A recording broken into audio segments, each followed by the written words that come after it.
446장입니다. 446장 4절. 그 귀한 언약을 이루어 주시고 주 명령 따를 때를 계시옵소서. 기쁘도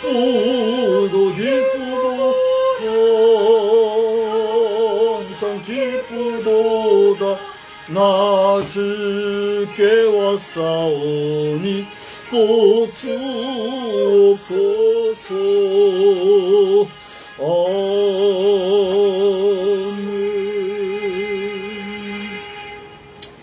전능하사 천지를 만드신 하나님 아버지를 내가 믿사오며 그 외아들 우리 주 예수 그리스도를 믿사오니 이는 성령으로 잉태하사 동정녀 마리아에게 나시고 본디오 빌라도에게 고난을 받으사 십자가에 못 박혀 죽으시고 장사한 지 사흘 만에 죽은 자 가운데서 다시 살아나시며 하늘에 오르사 전능하신 하나님 우편에 앉아 계시다가 저리로서 사한 자와 죽은 자를 심판하러 오시리라. 성령을 믿사오며 거룩한 공회와 성도가 서로 교통하는 것과 죄를 사하여 주시는 것과 몸이 다시 사는 것과 영원히 사는 것을 믿사옵나이다. 아멘. 거룩하신 하나님 아버지, 이 시간에도 참으로 무덥고 습하고 여러가지로 열악한 환경의 계절, 이 뜨거운 여름의 계절에 수요일 저녁에 8월의 첫 번째 수요일 저녁 예배로 저희들이 주 앞에 모였습니다.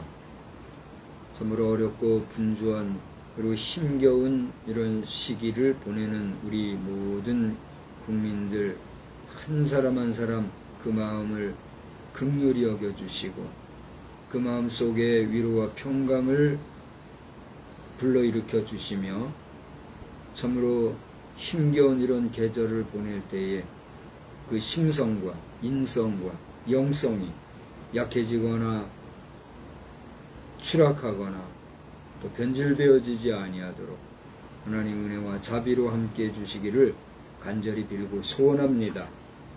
힘과 정성을 다하여 이 시간에도 주님의 전으로 모여 예배하는 심령들마다 복의 복을 더하여 주시고 은혜가 넘치게 하시며 성령의 충만한 시간 되게 하시고 저들을 위하여서 생명의 말씀으로 공급하는 역할을 감당하는 주의 사자들 성결케 하시고 신실케 하시고 정성을 다할 때에 모든 모인 무리들이 큰 은혜의 시간만 되게 하여 주시옵소서.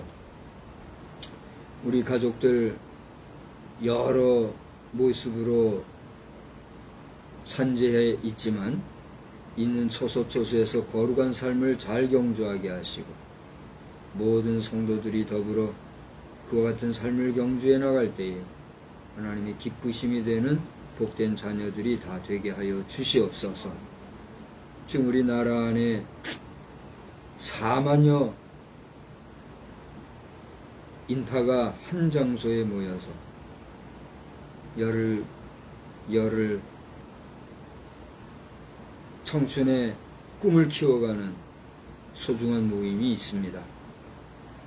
그 모임에서 인본주의와 또 사람 중심 또는 여러 가지 인간의 유욕만을 생각하고 유욕에 근거한 야망을 꿈키우는 모임이 되지 말게 하시고 어떤 방법을 통해서든지 그 젊은 청소년들의 마음속에 하나님을 찾고 발견하며 하나님의 위대하심을 접할 수 있는 복음을 접할 수 있는 복된 계기도 되게 하여 주시옵소서.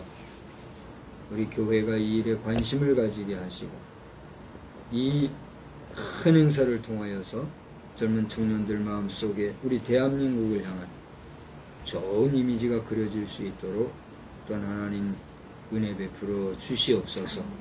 이 시간에도 말씀에서 은혜 주시기를 간절히 원하옵고 예수님의 이름으로 기도드리옵나이다. 아멘. 거기 순서지 좀 저를 좀 주시기 바랍니다. 순서지가 그 위에 있는데 순서지를 저를 좀 주시기 바래요. 예, 우리 찬송가 400장 찬송을 부르겠습니다. 오늘은 400장 찬송을 부르신 후에 바로 말씀을 나누도록 하겠습니다. 400장 험한 시험물 속에서 나를 건져주시고 노한 풍랑 지나도록 나를 숨겨주소서.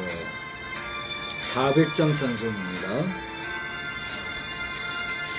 험한 시험물 속에서 나를 건져주시고 노한 풍랑 지나도록 나를 숨겨주소서. 주여 나를 돌고 시사하고 품어주시고 험한 풍파 지나도록 나를 숨겨주소서. 권세 능력 무한하사 모든 시험 이기고 풍랑까지 다스리는 주님 앞에 두오니 주여 나를 돌보시사 거의 품어주시고 험한 풍파 지나도록 나를 숨겨주소서. 죄악길에 빠진 캄캄한 데 헤매며 부르짖는 나의 애원 들으소서 내 주여. 주여 나를 돌보시사 거의 품어주시고 험한 풍파 지나도록 나를 숨겨주소서. 아멘.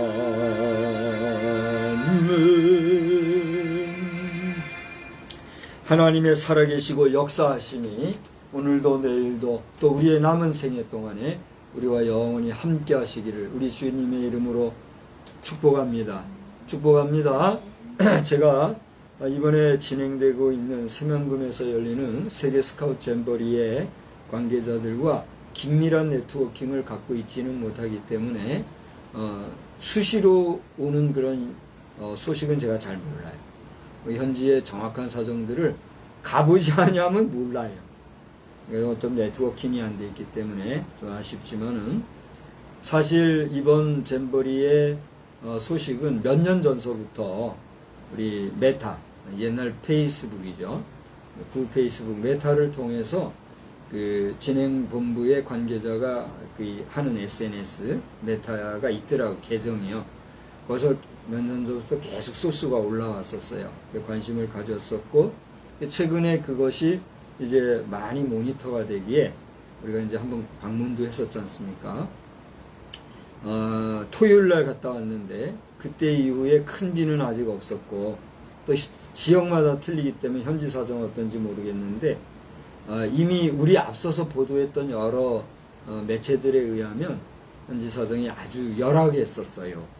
그래서 뭐 오죽하면은 플라스틱으로 된 파레트 있잖아요. 그게 10만 장이 동원됐다고 하니 그뭐 안 해도 되고 사실상 필요도 없는 그런 일을 해야만 하는 열악한 환경 속에 우리나라의 국무위원들께서도 많은 관심을 갖고 있는 줄 알아요. 이미 여성가족부인가요? 여성가족부, 또 문체부, 또 행안부 이런 부서에서는 이번 그 집행위와 이렇게 내밀한 관계를 갖고 있기 때문에 각 장관들이 현지 방문도 하고 그렇게 한 줄 알아요. 큰 행사가 지금 진행되고 있는데 오늘이 이틀째잖아요. 12일까지인가 앞으로 이제 열흘이 남았는데 여러분 관심을 가지고 드라이브 코스도 참 좋잖아요. 앞으로 거기가 트래픽이 생기면 드라이브 하고 싶어도 못 한다고. 근데 이제 현재는 드라이브 코스도 좋고. 그래서 여러분 찾아보셔도 좋은데, 더 중요한 거는 강원도 잼버리 대회가 1991년도에 있었다고 그래요. 저도 그때 이제 한참 그 군생활 마치고 이제 힘겹게 지내던 그 시기에 만났던 거기 때문에 참 세월 좋다. 좋은 세월이고 참 좋은 환경 만나서 잘한다 이런 생각도 제가 하고, 나는 이제 보이스카우트를 해봤기 때문에 그 깊은 내막까지는 몰라도 대충 알거든요. 할만한 공동체죠. 근데 이 뜨거운데 그런데 집단 생활 한다는 게 그게 즐거운 일만은 아니에요. 그 트레이닝을 통해서 사회 지도자를 만들어 가려고 하는 집중된 교육 시간이니까. 이번에 잼버리 대회도 그 대상이 14살에서 17살 청소년들을 대상으로 하는데, 이들이 이제 18, 19이 되면 성인이 되잖아요. 그럼 이번 프로그램을 잘 마스터한 사람들을 대상으로 그들 가운데서 추리겠죠. 성인이 되면 또 성인으로서 스카웃을 이끌어갈 수 있는 역량이 있잖아요. 그 역량을 강화하고 그런 지도자급을 만들어내기 위한, 또 발굴해내기 위한 그런 의미도 있는 그런 잼버리 대회다 하는 거예요. 2만 몇 명이나 되는 세계의 그 사람들 가운데 또 이제 탈락되는 사람도 있겠죠. 이런 아주 중요하고도 소중한 대회인데, 우리가 정서적인 차이나 환경적인 관심사, 또 어떤 사회 통념적인 차이들, 이런 것에 따라서 이런 행사를 터부시하거나 무시하거나 무관심하는 경우가 많이 있는 것 같아요. 그래서 뭐든지 경험이 그래서 참 중요하구나 이런 생각을 하면서 나와 무관한 행사이기도 하지만 지금 우리나라에서는 세계적인 행사가 지금 진행되고 있다. 제가 계속 반복해서 얘기를 해서 좀 무시할지 모르겠는데 지금 앞에서 콜사인이 왔어요. 목사님 성경도 안 보고 지금 당신 얘기하고 있어요. 그 얘기하고 있어요. 이제 성경 말씀 보도록 하겠습니다. 그래서 제가 이제 먼저는 기도 요청을 좀 하고 싶어서 잊어버리기 전에 제 이야기를 합니다. 그래서 오늘 저녁에 우리가 함께 기도하는 마음이라도 가지고 이번 행사가 잘 될 수 있도록 그렇게 함께 기도하는 마음을 가져주면 참 좋겠습니다. 우리가 이번에 한 150여 개국에서 등록을 했나 봐요. 처음에는 한 170여 개국 이렇게 대상을 했는데 정확한 데이터는 제가 받아보지 못해서 몰라요. 근데 이번에 전체 인원은 43,000명이 넘어섰다고 그래요. 43,000 몇십 명인가 몇백 명인가까지 집계가 됐더라고요. 국가로는 150 몇 개국 이렇게 되는데, 그 150여 개국에 나가서도 복음을 전해야 되는 선교 현장으로 보면은 이건 뭐 가두리 양식장인가. 부러움이 있지만 제가 어떻게 해야 될지 지금 결정적으로 못하고 있어요. 할 수 없죠. 하나님께서 그것도 지혜를 주시고 또 사명을 주셔야 하지. 내가 막 흔들고 다닐 수는 없잖아요. 그래서 우리 교회 공동체, 특히 저희 총회적으로 각 교단 총회장님들 있잖아요. 그분들이 좀 관심을 가지면 또 교회에서도 교회연합회가 있습니다. 이런 면에서 다 가서 방문하고 위로하고 격려하고 이러면은 얼마나 복되고 아름답겠어요. 근데 그런 생각이 미치는지 잘 모르겠어요. 저는 우리 개인적으로 우리 교단의 총회장님에게는 제가 아침에 연락을 드렸어요. 근데 이제 그것도 확인을 하셔야 되는데 확인할지 모르겠어요. 여기까지 하고 사도행전 14장을 본문을 택해서 보겠습니다. 오늘 말씀은 사도행전 14장 19절로 28절까지만 보겠습니다. 오늘 말씀은요, 사실 8절에서부터 쭉 보면 좋은데 시간상 좀 짧게 보고 전체를 다루고자 합니다. 19절에서 마지막 절까지 교도갑니다. 유대인들이 안디옥과 이고니온에서 와서 무리를 충동하니 그들이 돌로 바울을 쳐서 죽은 줄로 알고 시외로 끌어내치니라. 제자들이 둘러섰을 때에 바울이 일어나 그 성에 들어갔다가 이튿날 바나바와 함께 더베로 가서 복음을 그 성에서 전하여 많은 사람을 제자로 삼고 루스드라와 이고니온과 안디옥으로 돌아가서 제자들의 마음을 굳게 하여 이 믿음에 머물러 있으라 권하고 또 우리가 하나님의 나라에 들어가려면 많은 환난을 겪어야 할 것이라 하고 23절입니다. 각 교회에서 장로들을 택하여 금식 기도하며 그들이 믿는 주께 그들을 위탁하고 피시디아 가운데로 지나서 밤빌리아에 이르러 말씀을 버가에서 전하고 아탈리아로 내려가서 거기서 배 타고 안디옥에 이르니 이곳은 두 사도가 이룬 그 일을 위하여 전에 하나님의 은혜에 부탁하던 곳이라. 그들이 이르러 교회를 모아 하나님이 함께 행하신 모든 일과 이방인들에게 믿음의 문을 여신 것을 보고하고 제자들과 함께 오래 있으니라. 아멘. 하나님이 역사하시는 가운데 정말 예수 믿는 자들을 그렇게 미워하고 핍박하고 심지어 죽이려고까지 했던 사람이 변화가 되었고 더 나아가 성령을 충만히 받았을 때에 그가 행하였던 선교 역사를 우리는 성경을 통해서 깊이 보게 되지요. 오늘 이 사도행전 14장 내용은 바울이 여기 그냥 8절이에요. 14장 8절을 보면 루스드라라고 하는 곳에 이르러서 거기에서 전도할 때의 내용입니다. 거기 보면 바울이 혼자 전도하지 아니하고 누구와 전도했어요? 바나바와 파트너를 져서 이렇게 사역한 것을 보게 됩니다. 제가 엊그저께 취재 나갈 때 굳이 혼자 안 가고 같이 간 이유가 있어요. 그 왜 그런지 아세요? 제가 취재를 하다 보니까 혼자 하니까 이 한계가 있더라고요. 제가 일부러 사진 좀 찍어달라고도 하고 그랬죠. 내가 찍기도 하지만 내가 이게 취재, 대화에 집중하다 보면 놓치는 장면들이 있어요. 근데 그래서 그 부분은 동행한 사진을 담당하는 분이 좀 잡아줘야 이게 기사와 연결이 되는데 혼자 하다 보면 그게 놓쳐지더라고요. 그래가지고 내가 취재하고 내가 사진 찍고 하다 보면 이 사진은 어떤 사진이 돼요? 하나의 폼이 만들어진 의도되어진 사진이 되잖아요. 이게 자연스럽지가 않더라고요. 그래서 뭐 이런 사진 저런 사진 올려봐야 또 거기서 또 한두 장으로 카트 해버리거든요. 기본으로 서너 장을 올려줘야 되는데 그 중에서도 카트되고 하니까 참 그렇더라고요. 그래서 이번에 같은 경우는 그런 면에서도 한번 내가 요청을 했었고 뭐 특별히 괜찮은 사진이 나온 건 없는 것 같아요. 그냥 스냅 사진 정도만 찍었지만 그래서 제가 파트너로 이렇게 사역하는 건 참 중요하구나 하는 걸 다시 한번 느끼게 되는데 바울 사도도 보면은 어느 선교지에서도 혼자 하는 법이 없었던 것 같아요.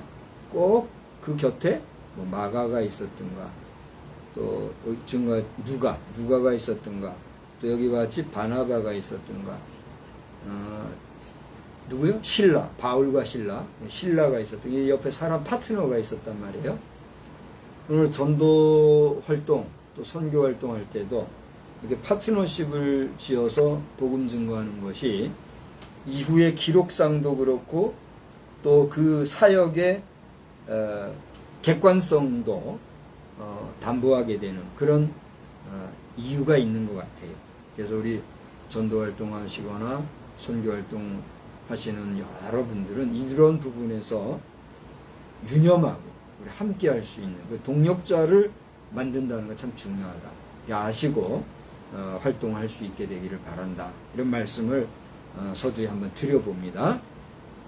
이 루스드라의 바울과 바나바가 활동했는데 거기 보면 발을 쓰지 못하는 사람이 있었는데 이 사람은 나면서부터 걷지 못하게 되었다 그랬어요. 그러니 한번 생각해 보세요.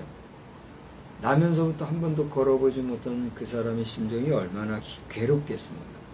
저는 제 지인이 어려서, 여기서 어려서라면 우리나라 연령으로는 이제 아동기 때쯤 되는 것 같아요. 국민학교 시절쯤. 그때쯤이라고 제가 들은 것 같아요.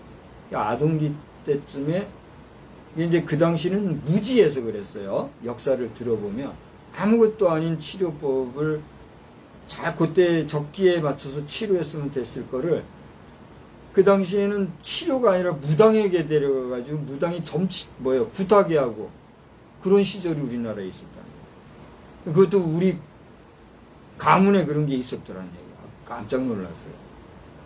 그래서 그래가지고 그 후유증으로 그 이후에 평생을 마지막 임종시까지 임종시 마지막 장례 때 발이 펴지지 않았잖아요. 발이 펴지지 않아서 그냥 그 엎드린 모습으로 우리가 장례를 치를 때 얼마나 가슴이 아프고 그런 시기가 우리에게 있었던 것을 보면서 오늘날 무지하여서 과학적 지식이나 의술이나 상식적인 지식을 떠나서 맹목적으로 어떤 종교성이나 또 사이비 또 주술 이런 곳에 빠져서 생명을 유린당하고 육신을 해침을 당하는 이런 일이 있어서는 아니 되겠다. 국가는 이런 면에서 건강한 종교 또 정말 바람직한 이 신앙생활에 대해서도 먼저 지도자들이 경성하는 가운데 국민의 깊은 속사정까지도 헤아릴 수 있는 그런 나라가 되어야 되겠다. 그게 소위 말하는 웰스테이트가 될 것이로되 웰스테이트로만도 한계가 있기 때문에 우리는 어떠한 나라를 지향해야 돼요? 블레싱 랜드를 지향하는 천국이 이 땅에 임하는 에덴 동산의 회복을 지향하는 그런 참된 복지국가로 나가야 된다. 이러한 국가관을 우리가 국민적으로 가지면 좋겠다. 또 우리 지도자들이 그러한 성결한 그리고 영적으로 경건한 그런 생각 가운데 우리 국민을 이끌어가면 나라가 어떻게 될까요? 하나님께서 가장 귀하게 아름답게 사용해 주실 줄 여러분 믿으십니까? 아멘. 이렇게 믿고 우리 함께 기도하는 우리 모두가 될 수 있기 바랍니다. 아무튼 이렇게 날면서 걷지 못한 이 사람을 거기 보면 우여곡절 끝에 어떻게 했어요? 치료하였어요. 기가 막히죠. 나면서부터 걷지 못한 사람이 말씀 한마디에 일어나 걷고 뛰었다? 기가 막히잖아요. 사람들이 뭐라 그랬어요? 그 모습을 보고서는 바나바를 제우스라, 또 바울은 뭐라고요? 헤르메스라 이랬어요. 개역성경은 스스와 허메라 이렇게 돼 있죠. 바나바를 스스라고 바울을 허메라. 이제 이 스스라고 하는 제우스라고 하는 말은 뭐예요? 신 중에 신이다 이런 뜻이죠. 그 다음에 헤르메스, 허메는 뭐예요? 그 신들 중에서 말로서 우리 인간이 들을 수 있는 말로서 대변하는 대변자와 같은 역할을 하는 설교를 담당하는 그런 자이기 때문에 스스와 허메다 이렇게 하면서 신격화하는 모습을 보게 됐어요. 13절을 보니까 시외에 있는 제우스 신당에서 제사장들이 소와 화환을 가지고 대문 앞에 와서 무리와 함께 누구에게 제사를 드리려고 그랬어요? 바울과 바나바에게. 그들이 지금 뭐와 같이 여겨졌다는 얘기예요. 신과 같이 여겨져요. 그래서 이제 거기에서 기가 막히니까 여기 한번 보세요. 14절에 보니까 바나바와 바울이 듣고 옷을 찢고 무리 가운데 뛰어들어 소리지르러 얘기합니다. 옷을 찢는다는 건 뭘 의미합니까? 이건 아주 극도의 심리 상태를 표현하는 거거든요. 이게 화가 나서 그럴 수도 있고 승질, 분을 이기지 못해서 그럴 수도 있고 막 그런 게 있잖아요. 근데 여기 보면은 분명히 기록이 되어 있기를 옷을 찢고 들어가서 소리 질렀다 그랬는데 그 뒤에 15절서부터 17절까지는 이제 그 메시지가 나오고 있는 걸 보게 돼요. 그 메시지는 뭐 우리가 별도로 한번 다루더라도 절 보십시오. 이 바울과 바나바의 옷을 찢고 큰 소리로 외쳤던 그 행위의 핵심적인 내용은 뭐예요? 이 제사장이라는 사람들을 포함해서 자신들에게 제사를 드리려고 하는 사람들의 영적 무지와 무감각과 어리석음과 저렇게 우상을 숭배하는 행위에 대해서 어떻게 하려고 하는 거예요? 계몽하고자 하는 그런 모습을 우리가 보게 되는 것이죠. 얼마나 저들이 무지몽매했으면 하나님의 역사로 되어진 이 일을 행한 자신들을 신으로 받드는 이 어리석은 모습에 저들은 이 모든 일을 행하신 분은 우리가 아니라 누구라는 하나님이라고 하는, 너희들이 참으로 제사하고 참으로 예배해야 될 대상은 우리가 아니라 하나님이라고 하는 것을 바로 알려주고 있는 모습을 보게 된다는 거죠. 오늘날 여기서 또 하나 교훈을 받을 수 있는 건 뭡니까? 바울과 바나바는 이 상황 속에서 모든 영광을 자신들이 취했어요. 당연히 받으셔야 될 하나님께 영광을 돌렸어요. 하나님께. 근데 오늘날 예수 이름 팔고 교회 안에서 하나님을 말하면서 모든 영광을 자기 영광화 삼는 자들이 있어요, 없어요? 그렇게 되니까 세상은 알거든요. 여기 이 사람들이 지금은 이렇게 흘러갔으니까 망정이지, 그 당시에 바울과 바나바가 적당하게 영광받고 적당하게 대접받고 그랬으면 이 사람들이 어떻게 했을까요? 나중에는 저것들도 우리하고 똑같은 인간들이 스스로를 신처럼 여기고 신노릇 했네. 나중에 어떻게 했을까요? 쪽박 찾겠지요. 근데 그런 일들이 교회 안에 있게 되니까 세상은 너희들 종교인밖에 안 돼. 이렇게 되는 거예요. 너희들도 직업인들, 너희들 예수 팔고 하나님 팔고 교회 안에서 잡을 가진 직업인들 아니야. 당신들도 세금 내. 이거 아닙니까? 그래요, 안 그래요? 많이 받으나 적게 받으나 목회자는 그게 아니잖아요. 성경에서 우리 목회자를 세우셨을 때에 목회자에게 주는 싹은 세상이 주는 싹과 비교가 될 게 아니잖아요. 근데 논리적으로, 행위적으로, 문화적으로, 상황적으로, 현실적으로 목회자가 목회자의 일을 못하니까 어떻게 되는 거예요? 종교인이다. 이렇게 되는 거 아닙니까? 사랑하는 저의 선후배 동력자 여러분, 그리고 교단을 초월한 모든 개신교 기독교 목사, 전도사 여러분, 오늘 이 메시지에 대해서 이견이 있으면 이야기하십시오. 우리가 종교인입니까? 우리가 직업적으로 예수 팔아, 하나님 팔아, 돈 버는 그런 직업인의 한 부류의 사람들입니까? 아니면 아닌 것에 대해서 아니라 하고 잘못된 것을 시정하면서 하나님이 주신 요를 감사한 줄 알고 받으며 일하는 가운데 우리가 많으면 많은 대로 적으면 적은 대로 주의 종들, 사랑하는 성도들이 헌금한, 하나님 앞에 헌금한 그것을 가장 귀하고 선하고 아름답고 가치 있게 하나님 나라 확장을 위해서 사용하는 것이 우리 목회자들의 일 아니에요? 하루라도 속히 빨리 우리 목회자들이 이 점에 대해서 딴소리들 하지 말고 교회 정치적으로 말이에요, 적당하게 정권과 법 앞에 야합해가지고 싸바싸바하고 한 세상 적당하게 살려고들 하지 말고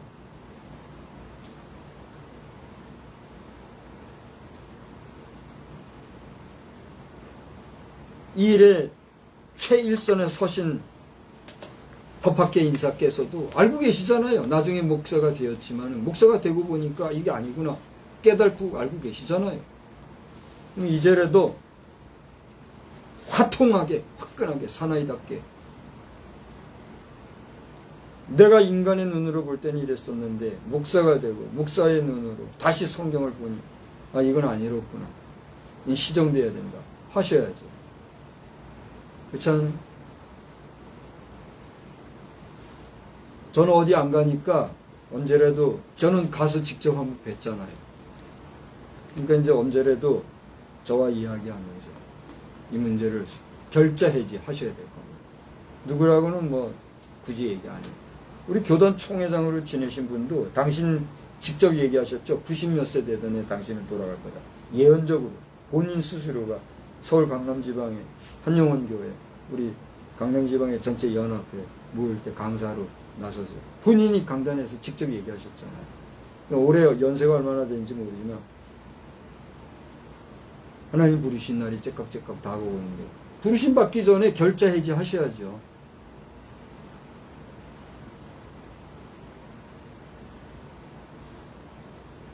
반복해서 이런 얘기를 하게 되어서 정말 나도 가슴이 아프고 마음이 불편하고 어려운데 할 수 없어요. 지금 터뜨려 버리시니까 하는 거고. 아무튼지 간에 오늘 영광을 하나님께만 돌렸던 바울 사도의 모습을 보면서 오늘날 목회자들이 자기가 영광 받으려고 하는 일, 그리고 말이죠, 좀 저도 이제 알잖아요. 저도 뭐 크게도 안 하고 조그만하게밖에 안 해봤지만 저도 어느 정도 가면은 교만해질 때가 있더라니까요. 내가 뭐 다 된 것 같고, 내가 뭐 말 한마디 하면 톡톡톡 진행되고, 이런 경우가 있어요, 없어요? 있거든요. 두렵더라고요. 그걸 알기 때문에 우리 목회자 된 자들은 많이 조심해야 합니다. 지금 우리 작은 이 가족 단위의 공동체 교회 안에서도, 그죠?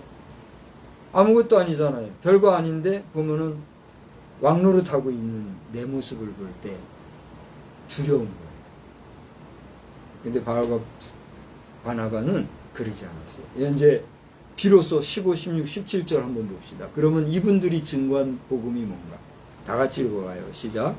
여러분이여 어찌하여 이런 일을 하느냐? 우리도 여러분과 같은 성정을 가진 사람이라. 여러분에게 복음을 전하는 것은 이런 헛된 일을 버리고 천지와 바다와 그 가운데 만물을 지으시고 살아계신 하나님께로 돌아오게 함이라. 하나님이 지나간 세대에는 모든 민족으로 자기들의 길들을 가게 어떻게 해요? 방임하셨으나 그냥 내버려뒀다 이거예요. 그러나 자기를 증언하지 아니하신 것이 아니니, 그게 방임하신 것 같아도 여러 경로로 말씀하셨다는 거예요. 곧 여러분에게, 그 다음 다 같이요, 하늘로부터 비를 내리시며 결실기를 주시는 선한 일을 하사 음식과 기쁨으로 여러분의 마음에 만족하게 하셨느니라. 이건 모든 인간의 생사와 복의 주관자가 누구시고 이 사람의 병을 고치신 분도 누구라는 거예요? 하나님이시다. 이걸 알라 하는 거예요. 그러면서 겨우 무리를 말려 자기들에게 제사를 어떻게 해요? 못하게 했다. 오늘 목회자들이 이렇게 돼야 됩니다. 영광을 내가 받을 게 아니라 하나님께 돌리고 정말 하나님을 영화롭게 하는 그런 바른 목회자가 우리가 되어야 될 줄로 믿습니다. 아마 하나님께서는 그걸 철저하게 일러주시려고 저를 이렇게 교회에서 좀 빼내셨나 봐요. 교회 안에만 있으면 저라고 뭐 별 수 있겠어요? 매일 쫓아다니면서 사람에게 아부나하고 뭐 교회 정치하고 까불까불하고 그러지 않겠어요? 근데 그걸 못하게 싹 빼신 거예요. 한편 돌아보면 인간적으로는 외롭지만, 제가 아버님이 목회를 안 하셨지만 아버지는 못하신 게 아니에요. 내가 볼 때 아버지는 목회를 못하신 게 아니라 않으셨던 것 같아요. 우리는 그분이 참 온유하고 목회자로서의 자질이 있다고 제가 이제 물어볼 테니까 확답을 해주세요. 생각이 되세요, 안 되세요? 며느님의 입장인데 한번 얘기해봐요. 시아버님이 목회자로서의 인격이 되신 것 같아요, 안 되신 것 같아요? 잘 모르겠어요? 저는 육신의 아버지로서 24시간을 제가 볼 때는 대화를 안 해본 분이지만, 그 짧은 대화 속에서지만 아버지와의 정서적인 교감이 있었던 것 같고, 아버지는 조금만 주변에서 이렇게 잘 받쳐드리고 예우해드리고 해드렸으면 최고의 목회자가 됐을 것 같아요. 근데 아버지는 본인 자신이 스스로가 나는 자격이 없다고 생각하시고 그걸 떨치신 것 같아요. 이거 더 존경스러운 거예요. 그래서 저는 아버지는 목회를 하지 않으셨지만 할아버지의 목회, 또 지금 이제 은퇴는 하셨지만 백부님과 숙부님들의 열정적인 목회를 보면서 그 목회의 도가 무엇인가를 아는 입장에서 정말 저도 향후 목회를 잘 마무리 지어야 되겠지만 이제 일반 목회는 저는 어려울 것 같아요. 공교회 목회는 어려울 것 같고 또 공교회가 부른다 해도 저의 마스터 플랜이 수용이 안 되는 교회는 나는 갈 이유도 갈 필요도 없어요. 왜냐면 그게 내 좌표니까 찍혀진. 그래서 마지막 이제 목회를 한다는 건 목양으로서의 목회보다는 전도인으로서의 목회자로서 이제 제가 마무리하게 되지 않을까 이런 생각을 하게 됩니다. 그러나 공교회에서 어디든 하나님의 꿈이 저에게 이렇게 비전으로 펼쳐진 것을 긍정하고 함께할 교회가 있다면 광고 좀 해야 되겠어요. 무인 목사 여기 있습니다. 어느 교회고 이력서 제출하라 그런 얘기들 하지 마시고 뭐 이력서 뭐가 있어요? 뭐 쓸 게 뭐가 있어요? 제 삶을 다 아는데 사람 보고 내 현실을 보고 서로가 기도하는 가운데 마음이 상하봐요. 함께 사역하게 되면 정말 멋진 교회 또 해나갈 수 있다. 확언을 제가 하면 뭐 교만하다고 뭐 오만하다고 건방지다고 말을 하든 말든 그건 여러분의 시각이고 이런 이야기를 저는 정말 삼가하면서 조심하는 마음으로 우리 공교회 앞에 제 자신을 홍보해보는 입장입니다. 자, 이런 상황으로 오늘 18절까지 제가 이제 보았어요. 그리고서는 이제 19절서부터 오늘 우리가 본문으로 택했는데 저는 오늘 하나님 나라 입성, 굳센 믿음의 결실 이런 제목을 세웠어요. 한번 따라해 볼까요? 하나님 나라 입성, 하나님 나라 입성, 굳센 믿음의 결실. 굳센 믿음의 결실. 제가 한 번 더 반복해서 말해 볼 테니까 잘 들어보세요. 좀 내용이 기니까 제목이. 하나님 나라 입성, 굳센 믿음의 결실. 제가 오늘 제목을 그렇게 삼았어요. 그러니까 굳센 믿음의 결실로 가는 것이 하나님 나라다. 하나님 나라 그렇게 간단하게 가는 게 아니다. 하나님 나라는 거 쉬운 게 아니다. 이걸 얘기하려고 하는 거예요. 한 번 받으면 영원한 구원이고 구원받은 사람은 하나님 나라 갈 수 있어 보장돼서 그런 무책임한 신학적 논리와 시건방지고 오만한 목회적 발언을 함부로 하면 돼요, 안 돼요? 안 되는 거예요. 우리가 하나님 앞에 구원받은 것은 누구로 말미암아 받은 거예요? 오직 흠없고 점 없는 예수 그리스도의 보배로운 피로 된 것이라. 예수님의 피 없는 구원은 있을 수도 없는 거잖아요. 그렇게 받은 바 구원이지만 흘러 떠내려갈 수 있어요, 없어요? 있다고 분명히 성경은 우리에게 경고하고 있잖아요. 너 예수의 이름으로 구원받았다 할지라도 미안해요. 자꾸만 이렇게 해야 돼. 이렇게 해야지. 너 예수의 이름으로 구원받은 자여, 내가 내 구원을 끝날까지 지키지 못하면 내 구원이 흘러 떠내려갈 수 있을 것이니 너를 삼키고자 하는 사자와 같이 부르짖는 사단의 괴계가 지금도 너를 삼키려 하고 있으니 정신 차려라. 그게 성경의 교훈이란 말이에요. 그래요, 안 그래요? 근데도 기도하지 않냐고, 믿음 생활 제대로 하지 않냐고, 경건 생활 스스로 하지 아니하면서 하나님 나라에 합당한 사람이 될 것이다? 꿈이요, 망상이요. 꿈 같지도 않고 망상일 뿐이죠. 하나님의 뜻에 어긋나는 거죠. 오늘 성경이 그걸 얘기하고 있어요. 여기 한번 보세요. 19절에 보니까 바울과 바나바가 그 정도로 하나님께 영광을 돌리고 참된 하나님의 말씀을 전했으면 그 메시지를 들은 사람들이 어떻게 여겨야 될까요? 참 귀하게 여기고 존경하고 역시 귀한 주의 종이다. 이렇게 정말 존경하는 마음을 가져야 될 거 아니에요? 그런데 19절을 봐요. 뭐라 그랬어요? 유대인들이 안디옥과 이고니온에서 와서 무리를 충동했다 그랬어요. 지금 이 바울과 바나바가 이 메시지를 전한 곳이 어디라 그랬죠? 아까 8절에 루스드라라는 곳이잖아요. 그런데 루스드라에서 떨어져 있는 안디옥과 이고니온이라고 하는 좀 외지에서부터 사람들이 몰려와가지고 무리를 충동하면서 그들이 돌로 바울을 어떻게 했다고 그랬어요? 쳤다 그랬어요. 지금은 뭐 그런 일은 거의 없지만 예전에 무리가 모여서 한 특정인을 놓고 돌로 친다는 거는 뭐 하겠다는 거예요? 공개적으로 죽이겠다는 거잖아요.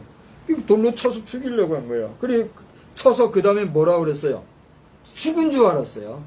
얼마나 던지고 했으면 죽은 줄 알았다 그랬으니까 야 이제 그만하자 죽었어 그러고 흩어졌겠죠. 죽은 줄 알고 시외로 끌어, 그러니까 시외로 뭐요? 그 도시 바깥으로 끌어서 어떻게 했어요? 내쳤다 그래요. 죽은 줄 알고 시체 갖다 내버리는 듯이 갖다 버렸다.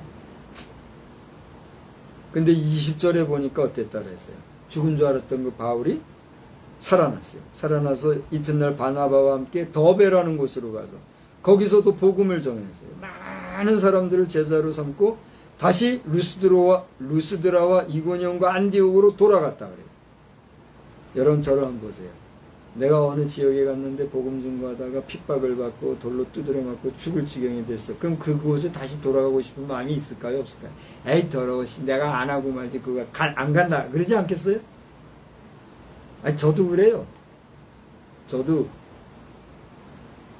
열심히 가서 복음 전하고 축복하고 그러는데 헛소리나 하고 이렇게 하면 아이고 막 꼴 보기 싫은단 말이에요. 그게 인지상정 아니겠어요? 그런데 바울과 바나바는 어떻게 했다고 그랬어요? 그 핍박받은 장소로 돌아갔어요. 그리고 거기 가서 제자들의 마음을 오히려 어떻게 했어요? 굳게 해서 22절에 그들이 어디에 머물러 있으라 그랬어요? 이 믿음에 머물러 있으라 그랬어요. 이 믿음이라는 건 어떤 믿음일까요? 지금까지 얘기한 15, 16, 17절에 전했던 그 메시지 그거 아니겠어요? 그 메시지 외에도 바울과 바나바가 주 예수 그리스도와 하나님에 대한 굳건한 분명한 확실한 말씀 전했을 거 아닙니까? 그죠? 그 복음의 말씀, 그 믿음에 머물러 있으라 권하고 그 다음에 한 말씀 보세요. 다 같이 또 시작. 우리가 하나님의 나라에 들어가려면 많은 환난을 겪어야 할 것이라. 할렐루야. 여러분은 예수를 위해서 하나님 나라를 위해서 얼마나 환난을 당하고 고난을 당하고 역경을 당하고 어려움을 당하고 공고함을 당하고 있습니까? 여러분이 주의 복음을 전한다고 여러분이 예수의 이름을 전한다고 여러분이 하나님 나라를 증거한다고 얼마나 많은 사람들로부터 지탄을 받아봤습니까? 저도 예외는 아니지만 우리 보통 사람들은 품 잡고 전도하고 하다가도 욕 들어먹고 손가락질 당하고 돌려놓음 당하고 쉽게 말하면 왕따 당한다. 싸돌림 당하고 이런 일 만나면 어떻게 돼요? 괜히 의기소침해가지고 에이 안 하고 말지 그러고 말잖아요. 제가 아닌 것 같아도 저도 그랬던 것 같아요. 저도 그런 때가 있었던 것 같아요. 지금은 민감하게 기도하는 가운데 하나님의 그 타이밍이나 하나님의 주시는 어떤 그 사인을 받으면서 내가 하기 때문인데 한때는 전도는 둘째치고라도 축도 있잖아요. 근데 몇 번 고백적으로 얘기했잖아요. 목사로서 예배를 집례하고 마지막 축도하는 그건 목사에게 얼마나 복되고 정말 귀한 일 아닙니까? 이 축도하는데 축도가 안 되니 사람 죽을 맛이 때가 있었다니까요. 근데 바울 사도는 네가 하나님의 나라에 가고자 하면 그 하나님의 나라를 위해서 환난을 받아야 된다. 이 얘기는 무슨 얘기예요? 너희들은 반드시 환난을 받아야만 하나님의 나라가 된다. 이런 얘기일까요? 여러분 어떻게 생각하세요? 바울 사도와 예수님의 마음, 예수님의 심정이 야, 너 내가 있는 하나님 나라로 올 거야? 그럼 너 환난을 좀 받아. 환난을 받아야만 너 여기 올 수 있어. 나도 환난 받았는데 너도 환난 받는 거 당연한 거 아니야? 예수님이 그런 마음으로 우리에게 환난을 받아야만 천국에 올 것이다. 이런 얘기를 하시는 걸까요? 또 그런 마음으로 이 복음이라고 이 메시지를 전한 걸까요? 여러분 어떻게 생각하세요? 한번 대답해 보세요. 성경에는 우리가 하나님 나라 가려면 반드시 환난을 받아야만 하나님 나라 가는 거구나. 우리가 그렇게 인지하고 인식하고 그렇게 환난을 당하여야만 한다. 그런 얘기인가요? 그렇다면 여러분은 지금 환난을 당했습니까? 환난을 당하고 있습니까? 얼마나 환난을 당하고 있습니까? 만약에 여러분이 주의 나라와 주의 의를 위하여서 지금 이 시간 이 순간 환난과 고난과 역경 중에 있다고 하면 비로소 이 말씀 앞에서 희망을 가지고 소망을 가지고 힘을 내시고 용기를 내시고 각성하고 더욱 굳센 믿음으로 전진하시기를 주의 이름으로 축원합니다.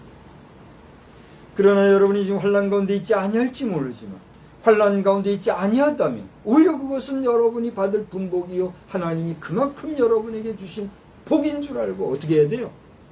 감사해야죠. 내가 환난을 당하여야만 하나님의 나라 갈 수 있는데도 불구하고 내가 환난을 당하지 아니할 수 있는 평강 가운데 구할 수 있도록 하나님이 나와 함께 하신다면 여러분 이거 복이요 아니요? 이 같은 복이 어디에 있어요? 사람마다 환난의 내용이나 환난의 정도나 환난의 그 케이스는 다각각이기 때문에 무엇이 환난이다라고 말할 수는 없어요. 그래요 안 그래요? 당신이 겪는 환난, 당신이 겪는 환난, 여러분이 겪을 수 있는 환난의 내용과 그 여러 가지 상황들은 다양할 수 있어요. 그렇죠? 중요한 건 뭐예요?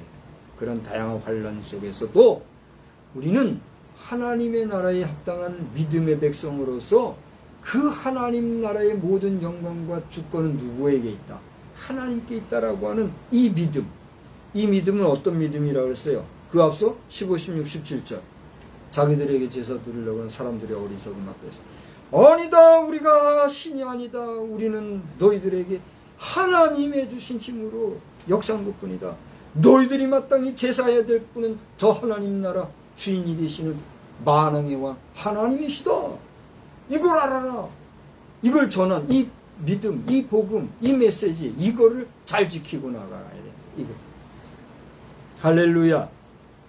아가지로 뭐 환난을 당하고 고난을 당하고 육신적인 고통을 당하고 남들에 비해서 힘들게 살고 뭐 그래야만 그 사람은 그래도 천국 갈 수 있는 자격이 있다. 이게 아니라 그래요 안 그래요? 그러니까 이 이단 사이비들은 이런 부분을 갖다가 어떻게 해요? 교묘하게 악이용해가지고 봐라 이랬으니까 너희들 환난 당하는 거 고난 당하는 거 재정적으로 어려움 당하는 거 그거 당연한 거야. 어떻게 해요? 삭삭삭 더럽고 역겨운 이단들, 사이비들 예수의 이름으로 명하노니 너희들의 속에 있는 더럽고 추한 악한 사단은 다 물러날지어다. 자금 우리 대한민국의 상황이다. 이단이 넘치고 말이야. 그 가운데서 정통교회 연합회라는 사람들이 말이죠. 예수 이름 팔아가지고 천한 그 한가운데다가 예수의 이름 동상 세우겠다고. 당신들 회개해야 돼. 한국교회연합 지금 회장 송화무계 목사 아직도 회장직 안 내놨으면 당신 빨리 회개하고 회장직부터 내려놓고 공개적으로 사과하시오. 나 이 얘기 안 하려고 그랬는데 또 터지고 있어요. 나 이제 그만해야지 했는데 그 황화무계 장로라는 사람이 사법 처리됐다고 국민일보에 분명히 나왔잖아요. 그 정보가 저에게 들어왔어요. 나 신문 안 봤어요. 문자로 옆에서 사이드에서 정보를 준 사람이 있어요. 예? 목회자들이 목사들이 정신 못 차리고 그딴 잡된 소리나 하고 헛된 소리나 하고 이단이 춤을 추고 사이비가 판을 치고 하지 않겠어요? 정신들 못 차리고 싹군들 막 종교인들이 돼가지고 하나님의 심판과 진노의 불길이 이 뜨거운 불볕 더위로 지금 반복되고 있는 것을 우리가 깨달아야 되잖아요. 오늘 저 예배 직전에 북에서 핵무기를 쏘면 가장 먼저 떨어질 곳이 어디냐 이런 얘기를 해서 저는 참 그 관심 있게 봤어요.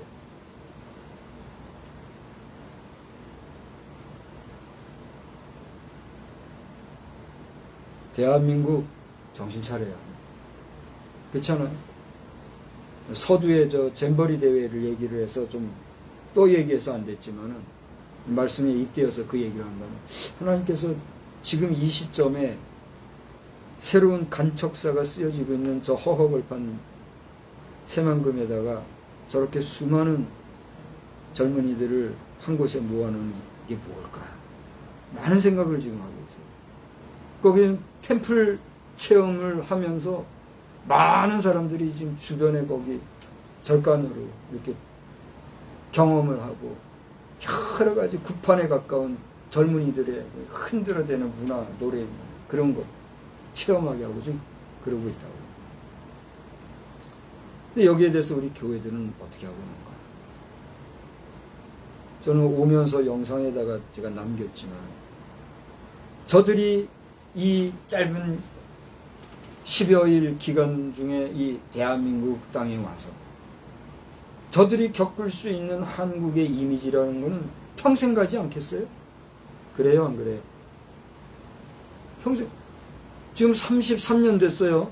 1919년도에 강원도에서 잼버리 대회가 이루어져서 고성인가 그랬을 거야. 33년 만에 지금 이루어지고 있거든요. 그러면서 한 세대가 지금 교체된 거잖아요.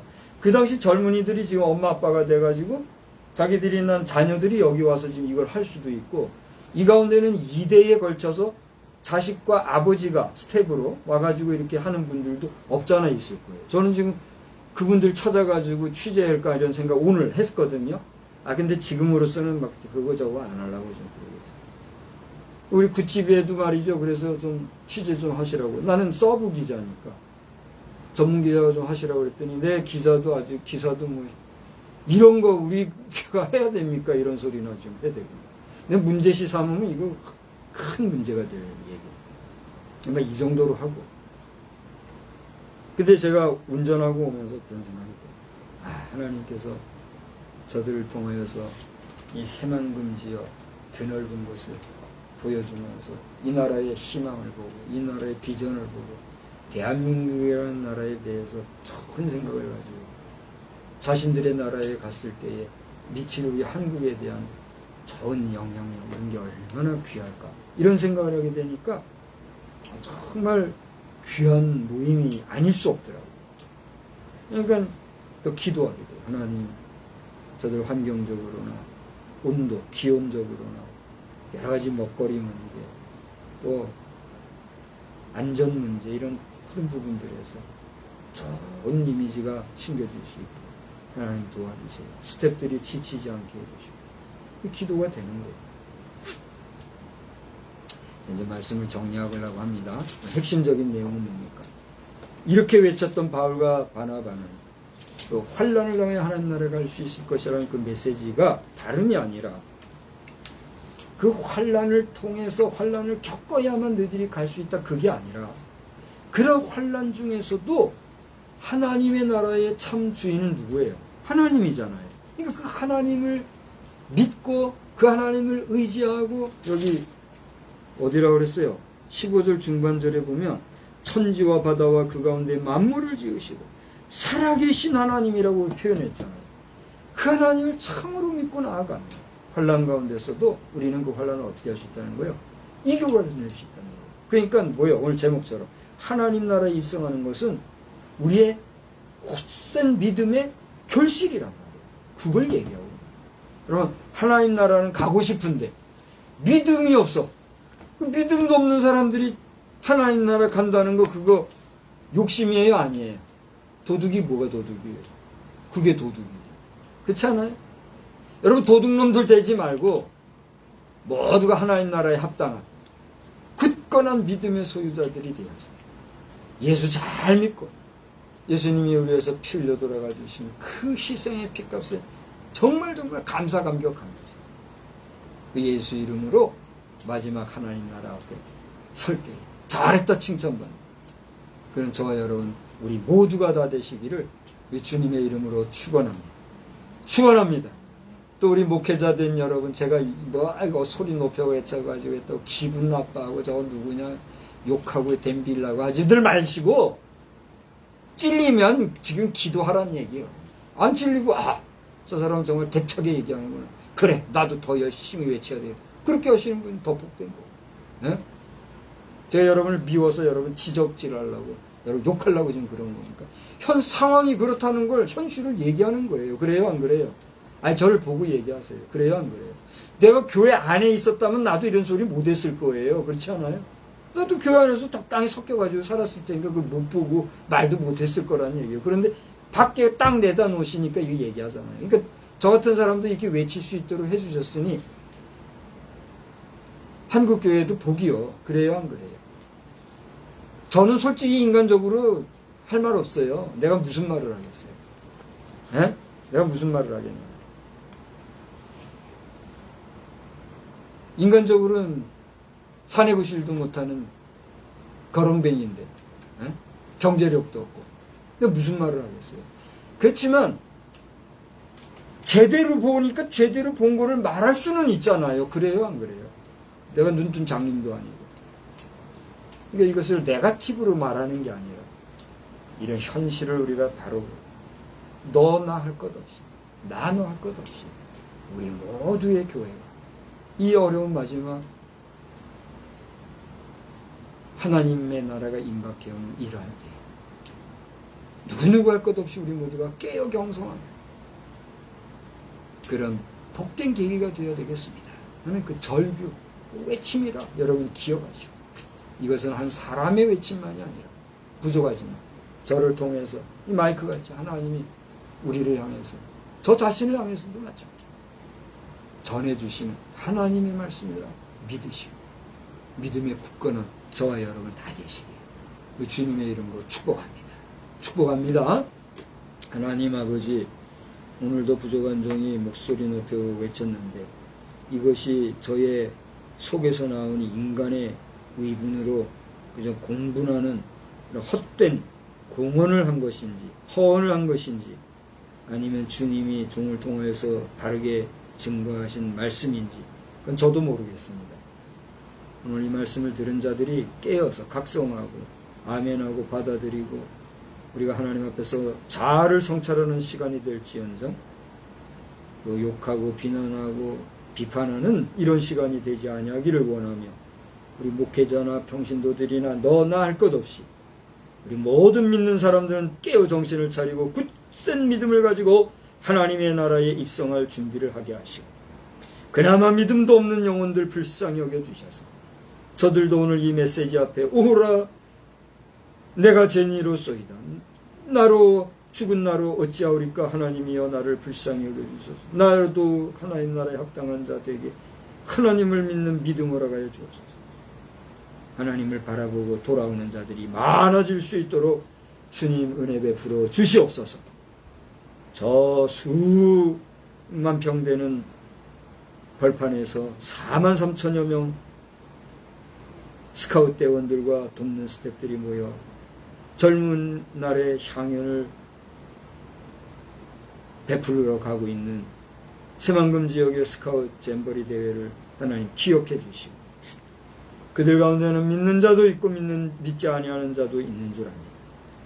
믿는 자는 여기에서 하나님의 놀라우신 섭리와 뜻과 계획을 보게 하시고 믿지 아니하는 자들은 또한 주의 복음을 만날 수 있는 복된 계기가 되도록 주님 도와 주시옵소서. 운영하는 총재를 비롯한 모든 운영본부 직원, 임원들과 위원들 한 사람 한 사람 도와주시고 우리 국가적으로도 관심을 가지고 있는 이 모든 큰 행사에 하나님이 친히 주인이 되어주시고 하나님이 이끌어가 주시는 복된 대회가 되기만을 간절히 빌고 소원하고 사랑과 자비가 충만하신 우리 구주 예수님의 이름으로 기도드리옵나이다. 아멘. 우리 399장 부르겠습니다.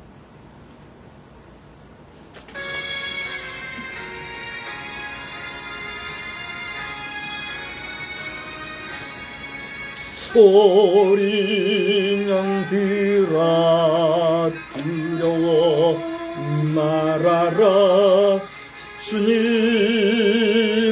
우리와 함께 하신다. 하늘과 땅의 모든 권세로 그 양떼들을 항상 지키신다. 오직 믿음, 오 믿음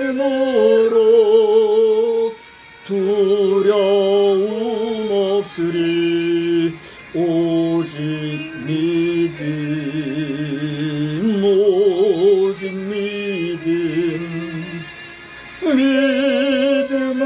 믿음으로 두려움 없으리 오직 믿음 어린 양들아 두려워 말하라 주가 내 갈 길 인도하신다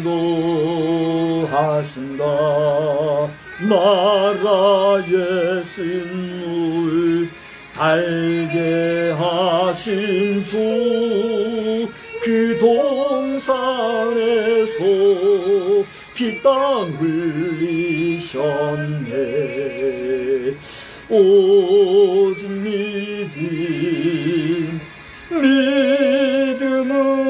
믿음으로 두려움 없으리 오직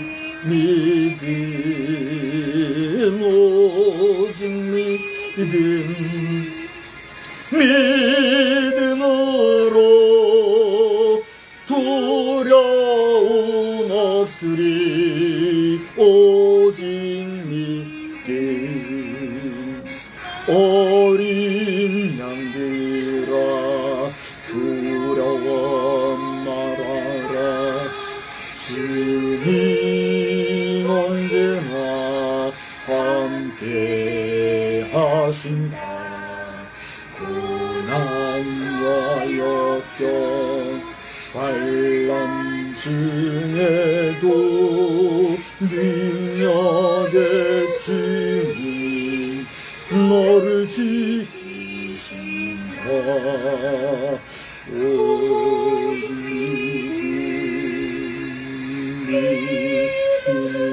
믿음으로 두려움 없으리 오직